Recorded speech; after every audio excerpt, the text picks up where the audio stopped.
आजचा दिवस साधा नाही, आज आहे भानू सप्तमी आणि हाच तो पवित्र दिवस ज्या दिवशी संत श्री गजानन महाराज प्रकट झाले। आज जर तुमच्याकडून उपवास पाळता येत नसे, नियम व्रत जमत नसे, तर मनात अपराध भाव ठेवू नका, कारण आज फक्त हा मंत्र श्रद्धेने ऐकला तरी सुद्धा गजानन महाराजांची कृपा तुमच्या जीवनात प्रवाहित होते।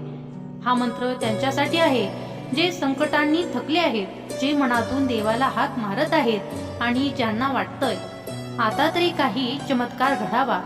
गजानन महाराजांनी कधी उपवास पाहिला नाही, कधी दिखावा पाहिला नाही, त्यांनी पाहिलं फक्त भक्ताचं अंतकरण। आज हा मंत्र ऐकताना जर तुमचं मन शांत झालं, डोळे नकळत ओलावले, तर समजून घ्या महाराज आता तुमच्या अगदी जवळ उभे आहेत। अनंत कोटी ब्रह्मांड नायक गुरु गजानन नमो नमः।